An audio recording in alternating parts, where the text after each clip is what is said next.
Mateo 25, del verso 1 al 13. Y Mateo 24, el Señor nos habla de... Sus discípulos le preguntan, ¿no? En Mateo 24, ¿cuál será el tiempo del fin y las señales de tu venida, ¿no? Y bueno, están en el monte de los olivos. Ellos, acuérdense que después de que Jesús les señala la destrucción del templo, ellos están en el monte de los olivos. Y Mateo 25 también se refiere a una parábola, la parábola de las 10 vírgenes. Aquí nos habla la parábola de los 10 vírgenes Jesucristo y se las está explicando a sus discípulos. Acuérdate que Jesucristo tomaba parábolas para mostrarles una enseñanza sencilla, para darles a notar qué era lo que iba a pasar, ¿no? Cuando Él regresara, ¿no? Entonces, esa es la parte que vamos a estudiar ahorita, Mateo 25, del verso 1 al 30, vamos a estudiar. Y la primera parábola va a ser la parábola de las 10 vírgenes y la segunda parábola, la parábola de los talentos, ¿sí? Entonces, vamos a comenzar del verso 1 al 13.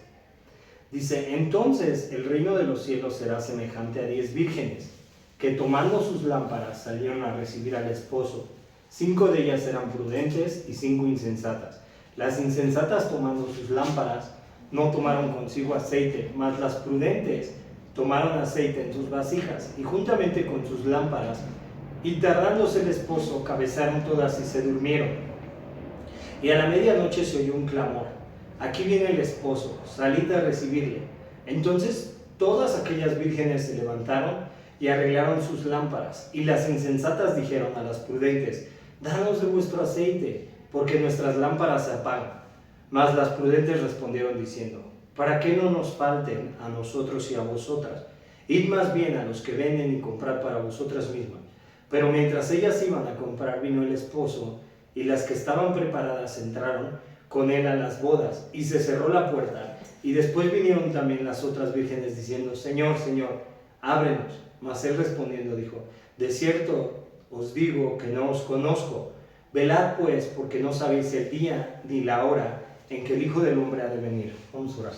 Amado Padre, te damos gracias, mi Dios, por este tiempo, Señor, y te pedimos, Señor, que tú seas a través de la Escritura, Señor. Enséñanos, Señor, muéstranos, redargúyenos, Señor, qué nos quieres hablar, Señor, a través de ella, Señor. Y que tú seas obrando y también ayúdanos a ponerla por obra, Señor. Que tú nos ayudes y que esta palabra caiga en tierra firme, Señor. Te lo pedimos y te lo rogamos, Señor. En el nombre de Jesús, Padre, oramos. Amén y amén. Fíjate, Jesucristo está comparando esta parábola con 10 vírgenes, 5 sensatas y 5 insensatas. ¿Por qué lo está haciendo así Jesucristo? En la antigüedad, fíjate, en la antigüedad una boda judía constaba de 3 etapas. La primera era el compromiso. Era un acuerdo formal entre los padres. La segunda era el esponsalato, la ceremonia donde se hacían promesas mutuas. Y la tercera era el matrimonio, aproximadamente un año después, cuando el novio llegaba inesperadamente para su novia. O sea, eso es lo que está mostrando Jesucristo en esta parte, ¿no? O sea, el casamiento de una persona judía, pero realmente estas no eran esposas, sino que eran damas de compañía, ¿sí? Cuando Jesucristo está hablando en esta parte de las 10 vírgenes, cuando vemos porque algunos preguntan por qué Jesús describió a 10 vírgenes y no otro número. Según se informa, las autoridades talmúdicas afirmaban que solía haber 10 lámparas en una procesión nupcial. Entonces, aquí lo importante que debemos de entender por qué Jesucristo lo está mostrando así con 10 vírgenes, 5 prudentes y 5 imprudentes, y por qué está mostrando el regreso de su venida. Cuando tú estás leyendo el capítulo 24 de Mateo, Jesucristo está hablando de las señales antes del fin, y sus discípulos y Jesucristo les da una explicación, todo lo que iba a pasar, y cuando vieran la abominación desoladora que hablaba el profeta Daniel y todo eso. Ahora Jesucristo está mostrando a sus discípulos cómo debe de vivir un creyente. Cuando tú ves esta parte en Mateo 25, tú te puedes dar cuenta que Jesucristo representa el esposo y la iglesia es la esposa. En la antigüedad, en el Antiguo Testamento, el pueblo de Israel se representaba como la esposa. Entonces, cuando tú lees al profeta Oseas, tú puedes ver que Israel era la esposa y Dios era el esposo. Entonces, el profeta Oseas, por ejemplo, le decía a Israel que era un pueblo que lo había negado y todo, y que se había desposado de él, ¿sí? Que había sido infiel. Aquí no está hablando de la infidelidad de Israel, sino más está hablando de lo que tenemos que estar atentos. La iglesia representa a la esposa de Jesucristo y está mostrando Jesucristo a 5 mujeres sensatas y 5 vírgenes insensatas. Deja de la virginidad, de lo que sea. Aquí el punto es que queramos que entendamos que realmente Jesucristo, cuando tú estás viendo estos versículos y tú estás viendo así que Jesucristo en el primer verso dice: entonces el reino de los cielos será semejante a 10 vírgenes que tomando sus lámparas salieron a recibir al esposo. La lámpara y el aceite representa al Espíritu Santo y la lámpara representa el cuerpo. Y nuestra lámpara, Jesucristo mismo dijo en Mateo capítulo 6 que nuestra lámpara es el ojo, y que si nuestro ojo está en tinieblas, todo nuestro cuerpo estará en tinieblas. Entonces, lo que está representando Jesucristo con esta parábola de las 10 vírgenes nos está hablando de su venida. Cuando Jesucristo vuelva, nos quiere encontrar como esas vírgenes. En la antigüedad las vírgenes tomaban una antorcha y era un palo, ¿sí? Y a través de la antorcha, tú has visto así de repente como una antorcha, así cuando las pones así, que tienen que tener aceite para que estén encendidas y todo eso. El aceite representa al Espíritu Santo. En Zacarías, la Biblia nos dice, en Zacarías 4, del verso 1 al 7, que el Espíritu Santo viene de Dios y el Espíritu Santo mora dentro de nosotros. La Biblia nos dice que hemos sido sellados con el Espíritu Santo para las arras de la redención. Entonces, el Espíritu Santo, tú por ejemplo puedes ver en la Biblia, cuando habla del Espíritu Santo, la Biblia nos dice: no contristéis al Espíritu Santo por el cual fuiste sellado.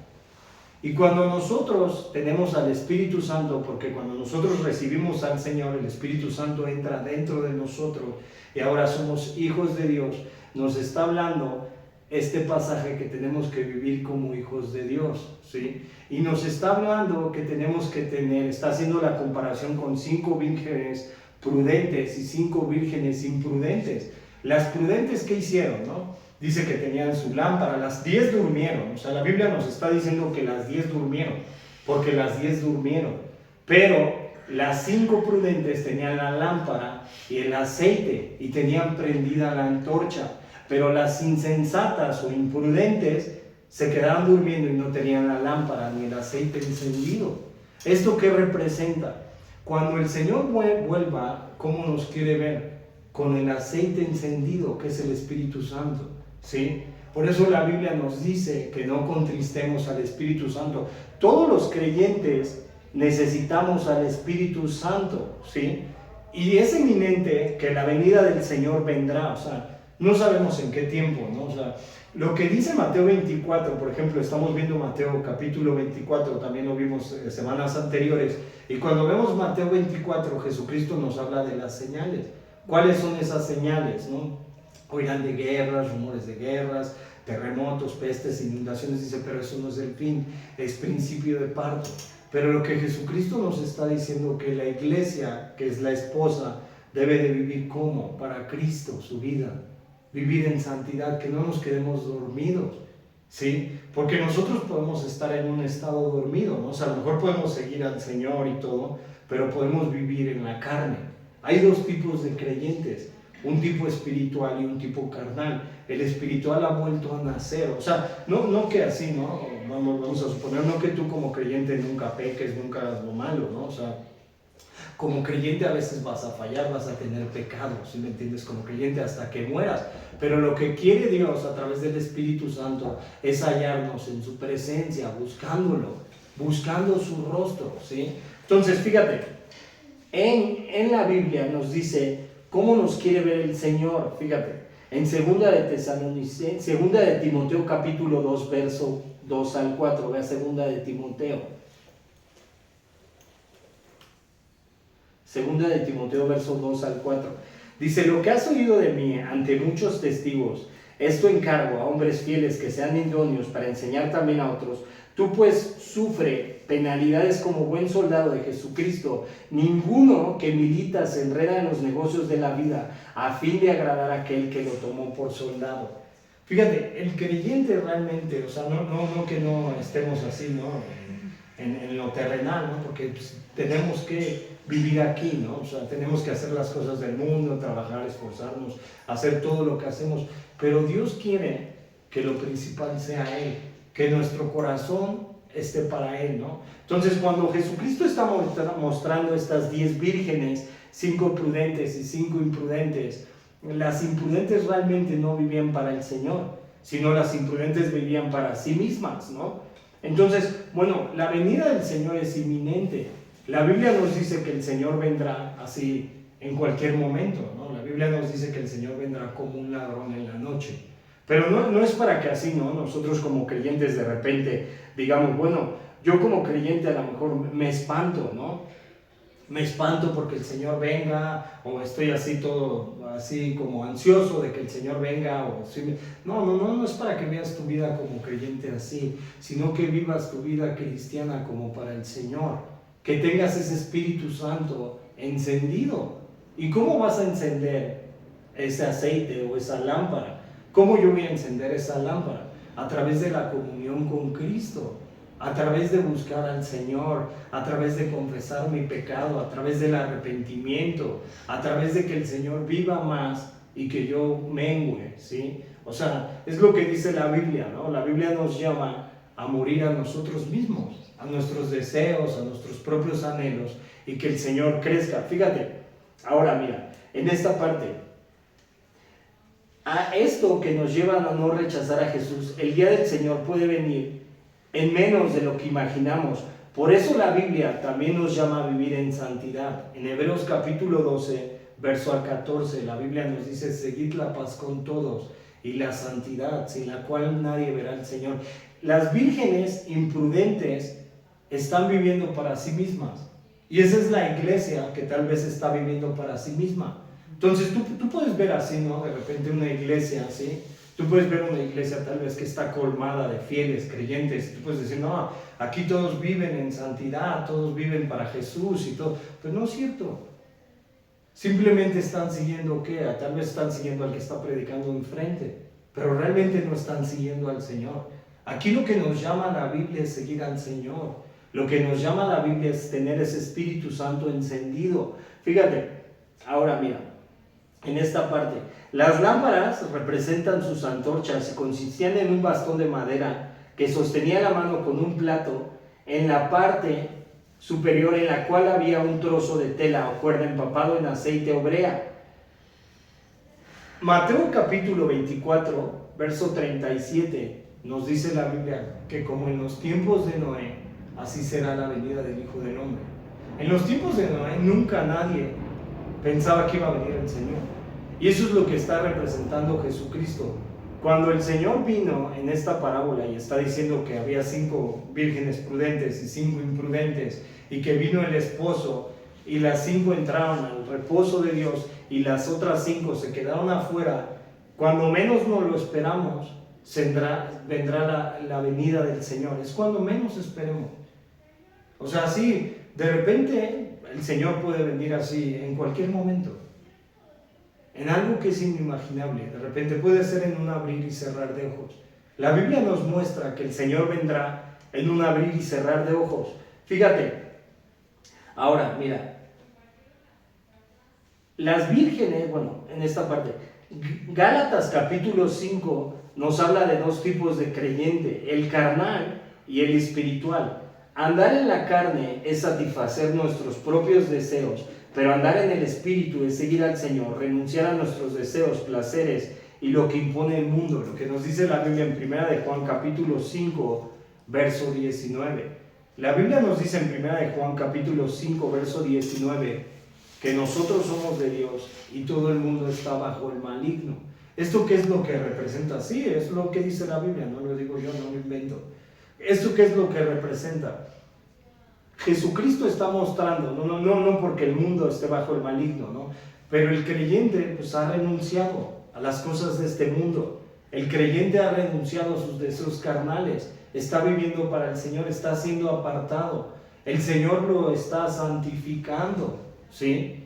¿Qué es lo que está haciendo Dios con nosotros? Nos va santificando, ¿cómo? A través de la palabra, a través de la comunión con Él, a través de la oración, renunciando, arrepintiéndonos. Entonces, fíjate, ahora, cuando yo veo a las 5 vírgenes imprudentes que se quedan dormidas, tú puedes ver así, ¿no? De repente yo veo todo el mundo, ¿no? O sea, lo veo hoy en día y todo, y por ejemplo vemos lo que está pasando ahorita en el mundial y todas las cosas que vive la gente, el trabajo, lo cotidiano y todo el entretenimiento, ¿sí? Y cuando el creyente también se está inclinando más a las cosas del mundo, está perdiendo algo muy importante, que es la presencia del Señor.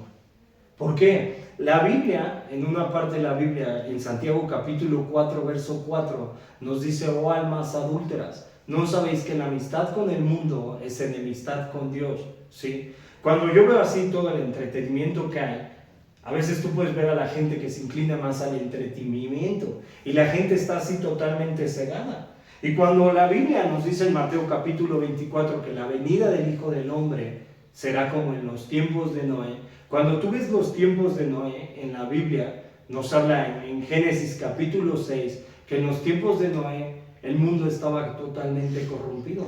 Estaba sumido en su idolatría y estaba sumido en el pecado. Y hoy en día tú puedes ver, por ejemplo, al mundo que está sumido en lo mismo. Pero la iglesia no tiene que estar sumida en lo mismo. Entonces, esas vírgenes sensatas representan al creyente que tiene un temor y un temblor por Dios. La Biblia nos dice en Proverbios capítulo 1, verso 6, que el principio de la sabiduría es el temor a Jehová, y los insensatos desprecian la sabiduría y la enseñanza. ¿Sí? ¿Quién es la sabiduría y quién es la enseñanza? Dios. ¿Cómo voy a entender el conocimiento del Altísimo? ¿Cómo voy a entender el conocimiento de Dios? A través de la Escritura, ¿sí? Pero cuando yo he renunciado al mundo como creyente, o sea, yo he dicho: ¿sabes qué, Señor? Tú crees en mí. Y sí, no es malo, ¿no? O sea, de repente que tú veas el mundial, que tú veas las cosas de este mundo y todo, pero que no le demos tanto el pie o tanto peso a las cosas de este mundo, sino que le demos la importancia al Señor. ¿Por qué? Porque Él debería de ser lo importante para nuestra vida, ¿no? O sea, entonces yo veo así, por ejemplo, la iglesia que de repente a veces está ensimismada en sus cosas personales, en el trabajo, en su éxito personal, en su éxito material, en querer salir adelante y todo, ¿no? O sea, y a veces eso, ¿qué es lo que hace? Ahoga al Espíritu Santo, ¿no? O ahoga la palabra, ¿sí? Porque eso toma el lugar de Dios. Y cuando tú menos veas de repente así, ¿no? De repente tú le puedes dar más peso al deleite o a la carne o a las cosas de este mundo. Y cuando tú le estás dando más peso, te puedes quedar totalmente dormido, ¿sí? Y eso es lo que no quiere Dios, ¿sí me entiendes? ¿Por qué? Porque nosotros somos de Dios y todo el mundo está bajo el maligno. Y cuando tú conoces la verdad a través de la Escritura, o sea, porque estamos conociendo así la verdad a través de la Escritura, yo me doy cuenta que el mundo está totalmente cegado. Pero la iglesia no debe de estar cegada, porque la iglesia tiene que estar despierta. La iglesia tiene que estar despierta. A veces ellos mismos también se dan cuenta, porque tú de repente platicas con gente del mundo y ellos mismos se dan cuenta, bueno, es que de repente hay terremotos, ¿no? O sea, y todo lo que acontece, el cataclismo y todo, y se están activando, ¿no? El cinturón de fuego, ¿no? En la tierra y todo eso. Bueno, está escrito en la Biblia. La Biblia dice que los elementos serán fundidos y que no quedará piedra sobre de piedra. ¿Cómo no hemos de vivir de forma piadosa y santamente?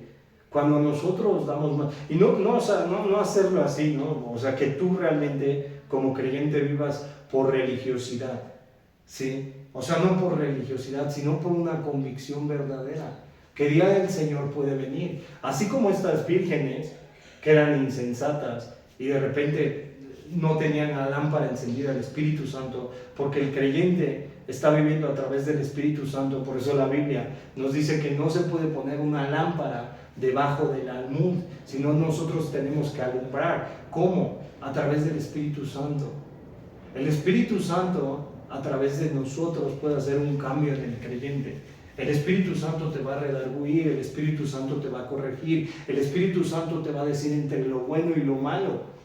O sea, cuando tú estás de repente también como creyente, sin el Espíritu Santo vas a vivir en tu carne. Y si tú, por ejemplo, vamos a suponer, ¿no? Si tú, por ejemplo, haces algo que a Dios no le agrade, el Espíritu Santo te puede redarguir y se puede contristar. Y esto va a decir, esto no es bueno delante de Dios. Esto no le agrada al Señor. Y el Espíritu Santo te va a ir quitando lo que a Dios no le agrada. ¿Sí? Eso es lo que va a hacer el Espíritu Santo. Sí, eso es lo que hace el Espíritu Santo. Te va cambiando paulatinamente. Va haciendo un cambio en ti. No es porque tú seas perfecto, no es porque tú seas la mejor persona, ¿no? De hecho, nosotros como creyentes hemos confesado nuestro pecado. Y sabemos nosotros como creyentes que tenemos pecado y que tenemos que ser limpiados a través de Cristo. Y tenemos que ser lavados a través de Cristo. No es porque seamos perfectos. No es porque seamos buenos como personas, ¿no? Porque cuando tú lees la Biblia, por ejemplo, tú puedes ver la Biblia y tú puedes leer y Dios no toma así de lo mejor, ¿no? De hecho, Pablo menciona a la iglesia como la escoria del mundo. Sí, o sea, yo veo a Pablo mencionando a la iglesia como la escoria y veo a Pablo mencionando a la iglesia tomando Dios de lo vil y lo despreciado para avergonzar a los sabios. ¿Por qué el mundo no puede ver a Jesús? ¿Por qué el mundo no puede ver a Jesús? Hay un velo. Pero la iglesia que representa a la esposa ha vuelto a nacer la iglesia. Entonces, cuando Dios vuelva a la iglesia, ¿cómo la quiere vivir? Viviendo en santidad, en honor. La quiere vivir viendo en sus caminos. Que nosotros vivamos para el Señor. Que nosotros, nuestra vida esté completada a través del Señor. Que nuestra vida sea para Cristo. Eso es lo que representan estas vírgenes. Son sensatas. ¿Por qué? Porque esas vírgenes están esperando al esposo. ¿Tú cómo tienes que esperar a Cristo en su venida? O sea, el día del Señor va a ser inminente. Si tú piensas que el día del Señor no va a venir en algún día. Y muchos tal vez dicen, oye, pues no creo. O sea, tal vez se va a tardar mucho. Y muchos piensan que van a entrar a la promesa de Dios. Pero realmente no muchos van a entrar, no es por obras. Porque cuando nosotros pensamos que es por obras, no es por obras, es por fe, porque hemos creído y la fe ya nos justificó. Cuando yo ya creí en el Señor, yo me vuelvo también la iglesia, porque Él me ha justificado por fe. Él me ha justificado, eso es lo que ha hecho el Señor, me ha justificado por fe. Iglesia no es simplemente el lugar, iglesia es el conjunto de creyentes que ha sido fiel al Señor. Esa es la iglesia. No representa un lugar en común, no representa una denominación, no representa así, ¿no? La iglesia es quien guarda sus mandamientos, es quien guarda su palabra, es quien honra al Señor, es quien presenta a sus miembros como instrumentos de justicia y no hacia el pecado. Esa es la iglesia, el que está viviendo para el Señor, el que está viviendo para Cristo, el que se está esforzando para el Señor. Eso es lo que representa la iglesia. Pero también hay una iglesia que es una iglesia apóstata, que ha dejado la verdad. Y estas vírgenes también representan la iglesia apóstata, porque la iglesia apóstata ha dejado la verdad y se ha ido en su camino y se han separado de la verdad. ¿Por qué? Por vivir para los deleites, para los placeres, para lo mundano. Y la iglesia realmente no tiene que vivir para eso, la iglesia tiene que vivir para Cristo. Para eso tenemos que vivir. Fuimos hechos imagen suya y hechura suya y somos la iglesia. Entonces, la iglesia, ¿qué es lo que representa? Representa a esas vírgenes prudentes que están esperando al Señor y que lo están esperando así con la lámpara encendida, que realmente están esperando su venida y saben que en cualquier momento puede venir el día del Señor, ¿no? Y la Biblia nos dice en Mateo capítulo 24 que el día ni la hora nadie lo sabe. Nadie sabe cuándo va a venir el Señor, pero cómo te quiere hallar el Señor. Entonces, cuando yo me regreso también a Mateo capítulo 24, y cuando yo veo capítulo 24, yo puedo ver que habla de un siervo fiel y un siervo infiel. Y el siervo fiel que ha dicho, bueno, no ha venido el Señor, entonces, ¿qué hago? No? Pues como no viene el Señor, me pongo así a cotorrear, a tomar, sí, a deleitarme, a pegarle a los consiervos, a vivir para la carne y todo. ¿Y qué le dice el Señor cuando regresa y lo ve? Apártate de mí. Eso va a ser para las 5 vírgenes insensatas. Cuando las 5 vírgenes insensatas cabecearon y se quedaron dormidas, es porque no estaban esperando al Señor con el aceite encendido, con el Espíritu Santo.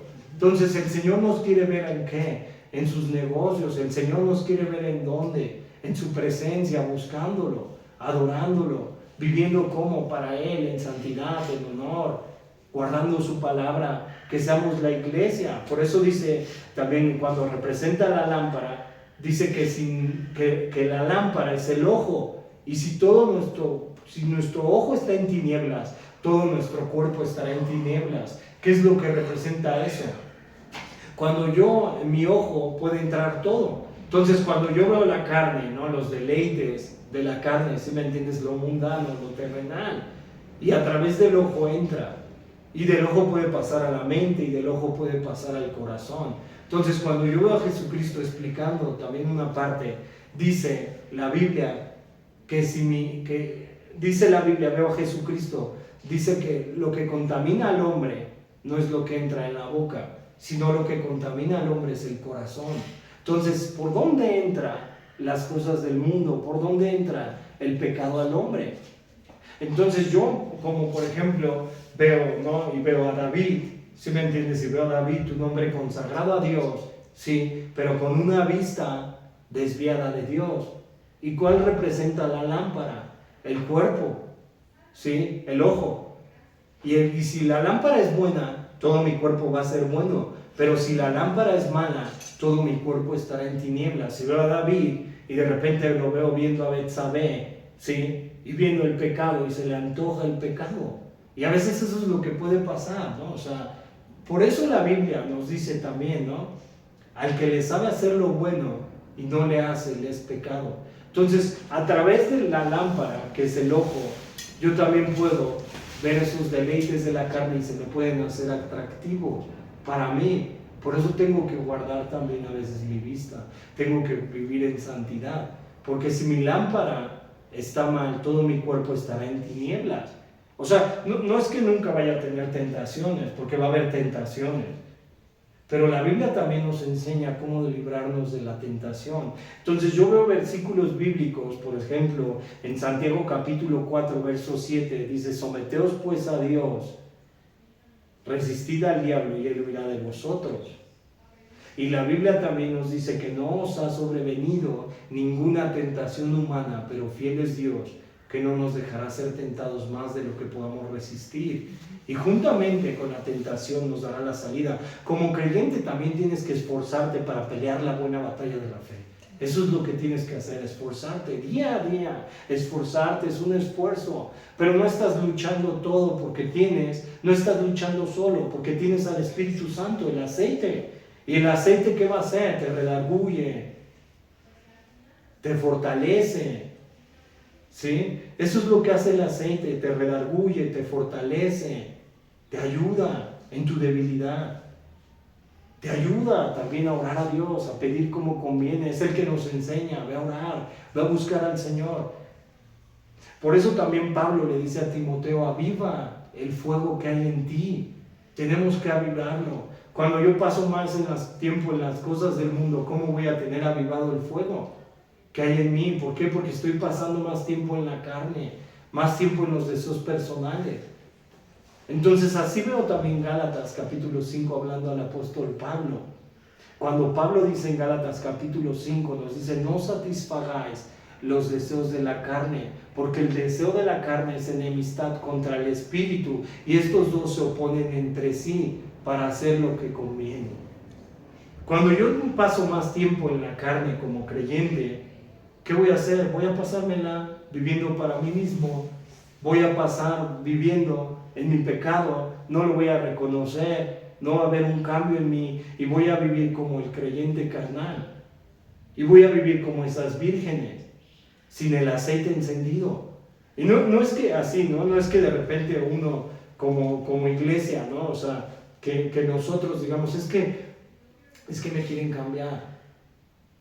Yo realmente quiero aceptarme como soy y quiero vivir como soy. Dios nos ha dado así el libre albedrío. Sí, Dios te ha dado el libre albedrío. Pero en el día del Señor, que va a venir en cualquier momento, podemos ver que hay 5 vírgenes prudentes y 5 vírgenes imprudentes. Y las prudentes representan a la iglesia que se ha esforzado para el Señor.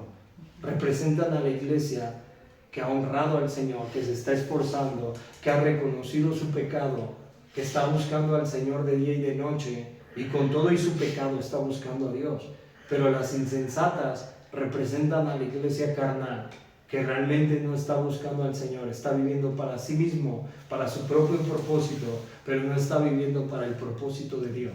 Eso es lo que representan estas vírgenes. Fíjate, ahora mira, el aceite es una buena representación del Espíritu Santo, porque el aceite lubrica cuando se usa para el propósito. Hay poca fricción y desgaste entre aquellos que son lubricados por el Espíritu de Dios, y el aceite cura y se usaba como tratamiento medicinal en tiempos bíblicos. El Espíritu de Dios trae sanación y restauración. El aceite se enciende cuando se quema en una lámpara donde está el Espíritu de Dios, y el aceite calienta cuando se usa como un combustible para una llama. Donde está el Espíritu de Dios hay calidez y consuelo. Y el aceite revitaliza cuando se usa para masajear. Y el Espíritu Santo nos revitaliza para servirle. Fíjate, mira, nadie puede ser un verdadero cristiano sin la presencia del Espíritu Santo, como dice en Romanos capítulo 8, verso 9. Y si alguno no tiene el Espíritu de Cristo, no es de él. Ningún creyente puede hacer las cosas a su propia manera o a su propia forma. Nadie, ningún creyente puede hacer, porque cuando tú haces las cosas a tu fuerza y empiezas a decir, ahora sí, ¿no? Me voy a portar bien, ahora sí le voy a echar ganas. No, no es de ganas, es a través de Cristo. Y el Espíritu Santo también representa a la tercera persona de la Trinidad, y es Dios. Y es el mismo Espíritu que se movió desde el principio.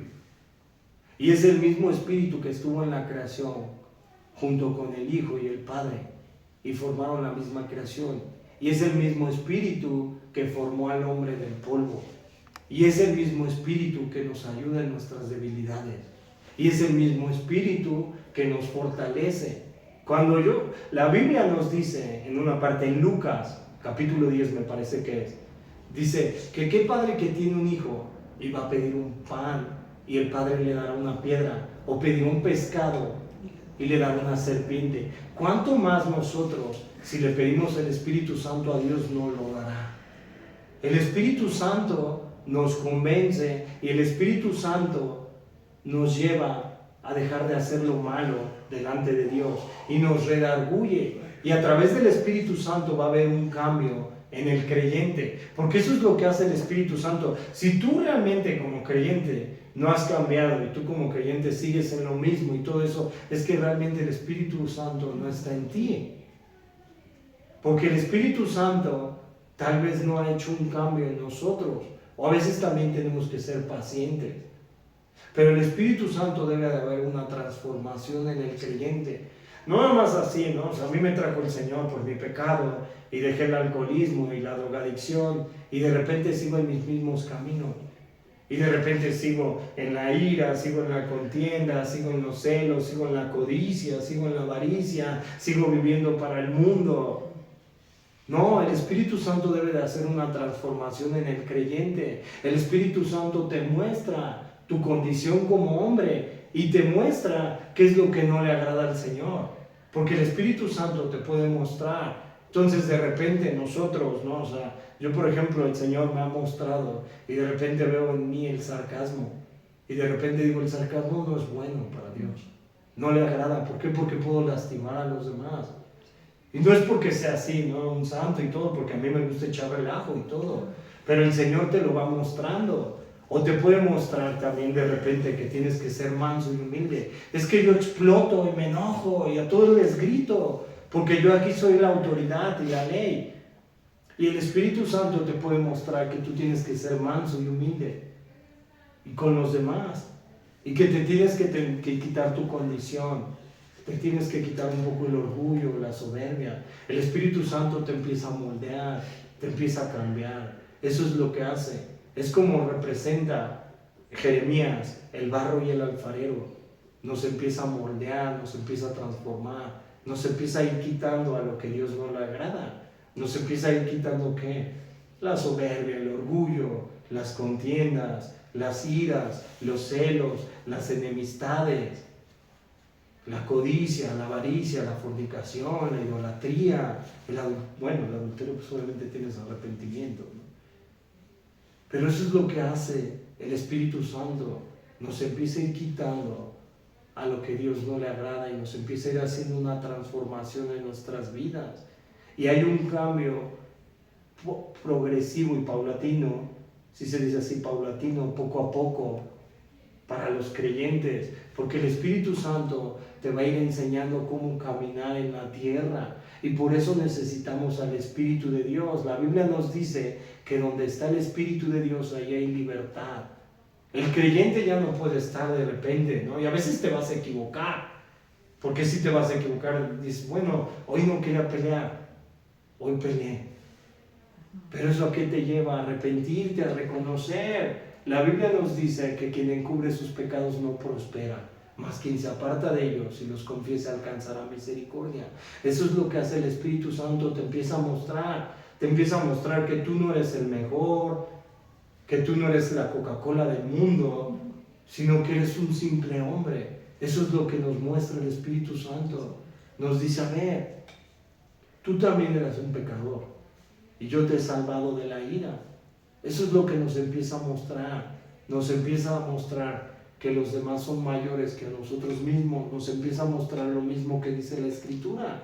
Como dijo el apóstol Pablo, nadie tenga mayor concepto del que sí, sino estime a los demás como superiores que a uno mismo. Es cuando empezamos a estimar a los demás superiores, tenemos empatía con los demás, empezamos a amar aún a los que nos odian, a los que nos persiguen, a los que nos caen gordos. Eso es lo que hace el Espíritu Santo. Hay una transformación en tu vida, empiezas a entender a los demás. ¿Y por qué Él hace este tipo de cosas? No ha vuelto a nacer. Empiezas a quitar el juicio de los demás, empiezas a quitar la paja en tu ojo propio. Bueno, la viga. Entonces eso es lo que hace el Espíritu Santo. Hay una transformación del creyente a través del Espíritu. El Espíritu Santo nos va transformando, nos va dando la paz, la confianza en Dios. Él va creciendo y nosotros vamos menguando. Nosotros estamos confiando en Dios. No vivimos como los gentiles, porque el gentil como vive para sí, corriendo, subiendo, bajando, de arriba, como si el día de mañana fuera a acabar. Y eso es como en los tiempos de Noé. El hombre vive así, para sus deleites, para su propósito, para su vida misma, en el éxito personal, cuánto dinero tienes, qué es lo que tú haces. El Espíritu Santo te dice, no, tú no perteneces a este mundo, porque este mundo es caído y en cualquier momento puede caer. Y eso es lo que hace el Espíritu Santo, porque la iglesia no tiene que estar alineada al mundo, sino a Dios. Acuérdate que la iglesia no es parte de este mundo, estamos en este mundo, pero el Señor nos guarda de este mundo. Y a través del Espíritu, como lo dejó en Juan 14, dice Jesucristo, ahora dejaré al Consolador y convencerá al mundo de pecado, de justicia y de juicio. Dios a través de su Espíritu también nos ha enseñado cuál es el camino, es quien nos muestra cuál es el camino al Padre, y el mismo Espíritu es quien nos ha dado testimonio de Jesucristo, y la iglesia verdadera que representa esas 5 vírgenes es quien vive en los caminos de Dios. Eso es lo que representa realmente el Espíritu Santo. Entonces, si tú caminas como Dios quiere que camines, y si tú estás buscando al Señor y lo estás adorando, es por parte del Espíritu Santo, no es por tu propia obra. Por eso la Biblia nos dice que no es por obras, es por fe. Nosotros caminamos por fe, pero el Espíritu Santo también es quien nos hace caminar, es el motor que nos impulsa, es quien nos dice. Por eso la Biblia dice que no os embriaguéis con vino, el cual tiene disolución, sino sed antes llenos del Espíritu Santo. Cuando yo me encuentro en una situación difícil, y hasta me voy a seguir a los siguientes versos, y cuando yo me encuentro en una situación difícil como creyente, el Espíritu Santo también me da fortaleza, me anima, me ayuda. Por eso dice Pablo en Romanos capítulo 8, que el Espíritu Santo nos enseña a pedir como nos conviene. y nos ayuda el Espíritu Santo. Eso es lo que hace el Espíritu de Dios, nos ayuda en nuestras debilidades, nos fortalece. Y así es como Dios, por eso la iglesia debe de tener al Espíritu de Dios. Y el Espíritu de Dios debe de morar en nuestros corazones. Pero bueno, el Espíritu de Dios no va a ser así, ¿no? Como de repente en algunas iglesias, ¿no? Que te imponen manos y te dan el Espíritu Santo y empiezas a renguear, ¿no? Eso no tiene nada que ver. El Espíritu Santo en la iglesia va a ser a través de la Escritura, de la comunión con Dios. Cuando yo voy conociendo el carácter de Dios a través de la Escritura, eso no tiene nada que ver con Dios, ¿no? O sea, que te impongan las manos y tú empieces a renguear y a caminar y a papalotear y a hacerle como una gallina cuculeca y así, no tiene nada que ver con Cristo eso. Eso no tiene nada que ver con Dios. El Espíritu Santo te transforma. El Espíritu Santo te ayuda a amar a los demás. El Espíritu Santo te hace morir a ti mismo y que Cristo more en ti. Eso es lo que hace el Espíritu Santo. Y te da el anhelo de predicar, y te da el deseo de predicar y de buscar a Dios. Y eso es lo que hace el Espíritu de Dios. Por eso es importante que pasemos tiempo con Dios y no estemos también así. O sea, no digo, deja el entretenimiento, deja tu trabajo, deja las cosas de este mundo. No, sigue. Pero tienes que darle la prioridad a Dios. Dios tiene que crecer en tu vida. No por algo los judíos, en Deuteronomio capítulo 6, en el gran mandamiento, dice, llamarás a Dios con todo tu corazón, con toda tu fuerza, con toda tu mente. ¿Cómo dice? Con toda tu mente y con toda tu alma, ¿no? Bueno, ya no sé si ya lo cambié un poco, pero eso es lo que nos dice, amarás al Señor tu Dios con todas tus fuerzas, con toda tu mente, con todo tu corazón y con todo tu espíritu, me parece, no me acuerdo bien, se me olvidó ahorita. Pero tenemos que amar a Dios por sobre todas las cosas. Eso es lo que representa estas vírgenes. Cuando yo amo al Señor con toda mi mente, con toda mi fuerza, con todo mi corazón, y Cristo es lo primero en mi vida, Deuteronomio capítulo 6 es. Y cuando yo amo al Señor, lo pongo en primer lugar, lo honro, camino para Dios, me trato de esforzar como creyente para Dios. Estoy buscando que el Señor vuelva y que me halle como esas vírgenes para entrar en su promesa, para entrar en su reposo. Por eso dice, entra al gozo, ¿no? Fíjate, vea Mateo 14:15. Vamos a Mateo 14:15. Fíjate, dice así: porque el reino de los cielos es como un hombre que yéndose lejos llamó a sus siervos y les entregó sus bienes. A uno dio 5 talentos y al otro 2 y a otro 1, a cada uno conforme a su capacidad, y luego se fue lejos.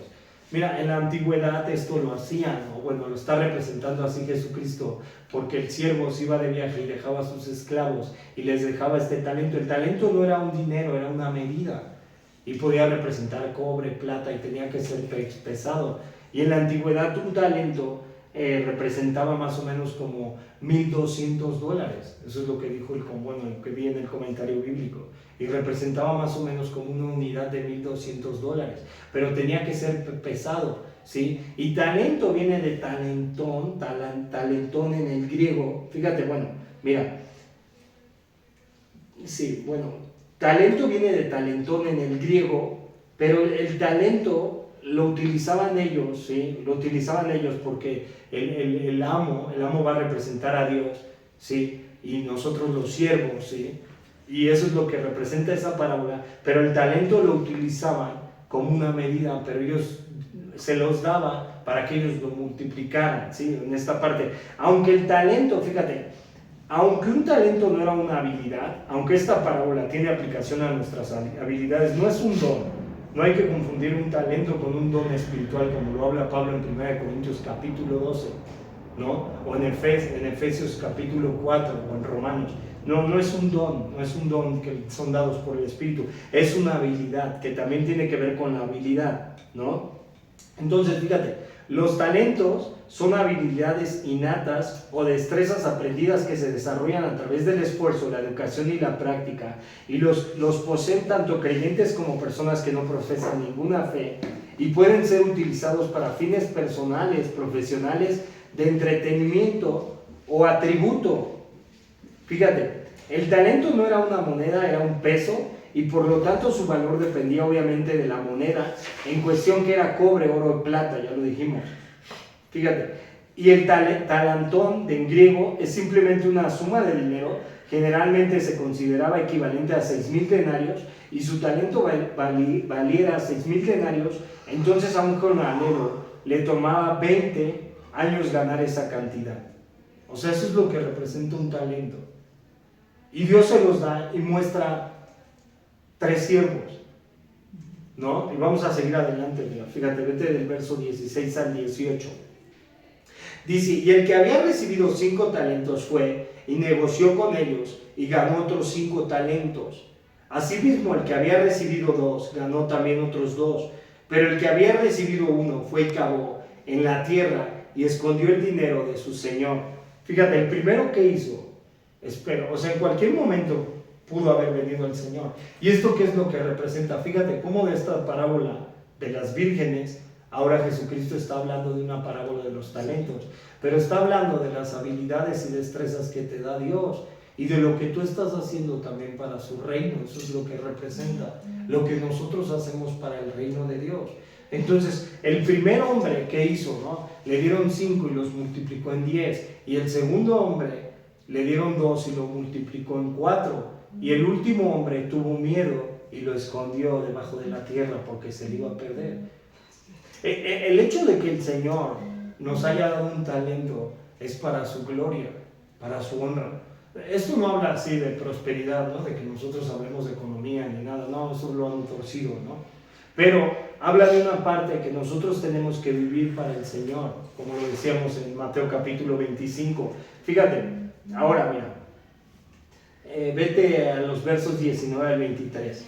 Dice, después de mucho tiempo vino el Señor de aquellos siervos y arregló cuentas con ellos. Y llegando el que había recibido 5 talentos, trajo otros 5 talentos, diciendo, Señor, 5 talentos me entregaste, aquí tienes, he ganado otros 5 talentos sobre ellos. Y su Señor le dijo, bien, buen siervo fiel, sobre poco has sido fiel, sobre mucho te pondré, entra en el gozo del Señor.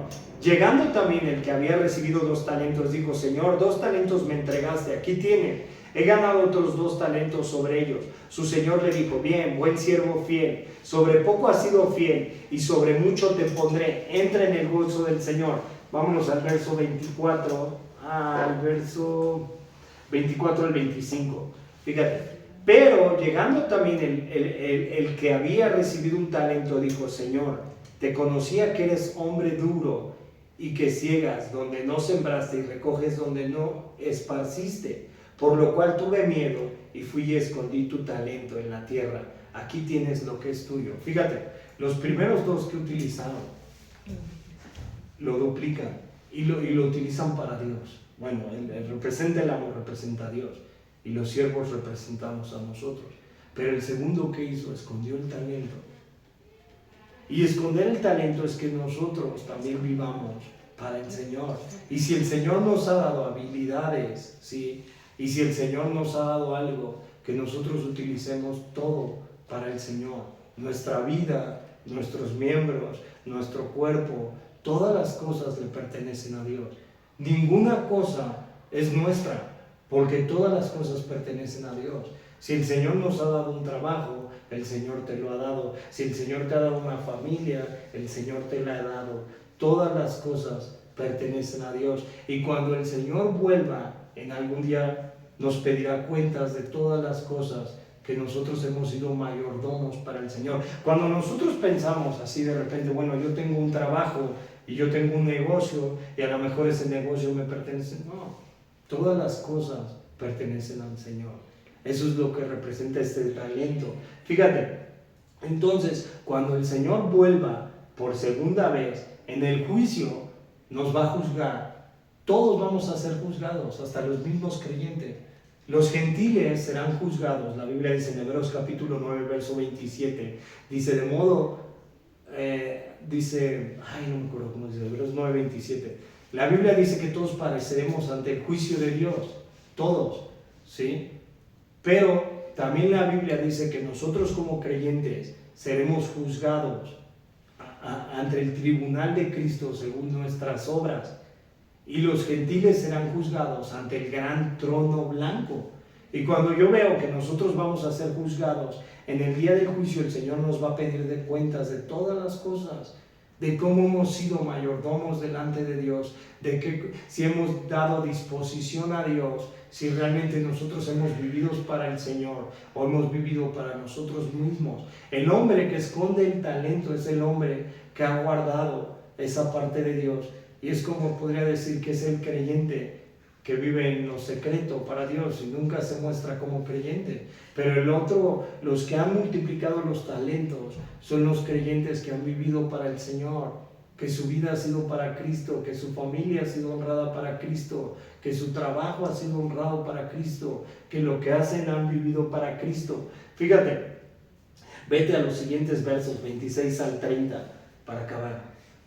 Respondiendo su señor le dijo: siervo malo y negligente, ¿sabías que ciego donde no sembré y que recojo donde no esparcí? Por tanto, debías haber dado mi dinero a los banqueros, y al venir yo hubiera recibido lo que es mío con los intereses. Quitadle pues el talento y dadlo al que tiene 10 talentos, porque al que tiene le será dado y tendrá más, y al que no tiene aún lo que tiene le será quitado. Y el siervo inútil echadle en las tinieblas de afuera, y allí será el lloro y el crujir de dientes. Fíjate cómo representa a Jesucristo en la primer parábola. ¿Cómo representa a Jesucristo en la primer parábola? 10 vírgenes, 5 sensatas y 5 prudentes. Pero ¿a qué hora en la segunda parábola la está representando con 3 siervos?